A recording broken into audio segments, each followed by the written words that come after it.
ഇന്ന് ഞാൻ ഇവമോളെ കൂട്ടാൻ വേണ്ടി പോവാണ് കേട്ടോ. ഓൾ അംഗനവാടി പോയതാണേ. അപ്പോൾ ഇന്ന് രാവിലെ തൊട്ട് വൈകുന്നേരം വരെ അവൾ അവിടെ നിന്നിട്ടുണ്ട്. അപ്പം ഞാനിന്ന് എന്നെ കാണുമ്പോൾ എങ്ങനെയാവും നമുക്ക് റിയാക്ഷൻ എന്നൊന്ന് നോക്കാം കേട്ടോ. അപ്പം ഇന്ന് രാവിലെ ഞാൻ അവിടെ ആക്കി കൊടുത്തപ്പോൾ തന്നെ അവൾ നല്ല കരച്ചിലിരുന്നു കേട്ടോ.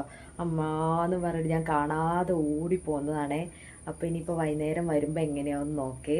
അതിൻ്റെ ഇടയിൽ എൻ്റെ ടീച്ചർ വിളിച്ചിട്ടുണ്ടായിരുന്നു. അവൾ അവളോടൊന്ന് വർത്താനം പറയുക. അപ്പോൾ അവൾക്ക് സങ്കടം കൊണ്ട് അവൾ കരയുന്നുണ്ടായിരുന്നേ.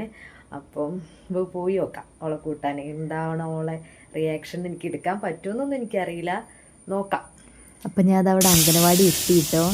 അപ്പോൾ അവിടെ പുറത്ത് അവിടെ ആൾ കാത്ത് നിൽക്കണ്ട് എന്നാണ് എനിക്ക് തോന്നിയത്. അവിടെ നിൽക്കുന്നുണ്ട് കേട്ടോ.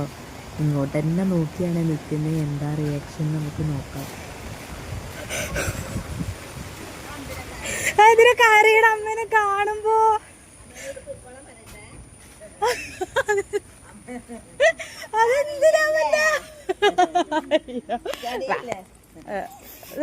ദേശീയഗാനം ചെല്ലിയോ മറ്റൊരു പോയോ? നമ്മളുടെ ഒറ്റയ്ക്കുള്ളോ? കരയരുത്. ഞങ്ങളിതാ വീട്ടിലെത്തിയിട്ടോ. ഇവമോള് മേലൊക്കെ കഴുകി. അപ്പൊ ഇപ്പൊ ഇവമോളോട് ചോദിക്കാ എന്തിനാ അമ്മേനെ കാണാനായിട്ട് വിഷമായേനെ. അമ്മന്റെ കുട്ടി എന്തിനാ അമ്മേനെ കണ്ടപ്പോ കരഞ്ഞേ? അമ്മ കൂട്ടാനല്ലേ വന്നത് വൈകുന്നേരോ. അപ്പൊ പിന്നെ എന്തിനാ കരയണേ? പൊന്നാണ് അമ്മേന്റെ.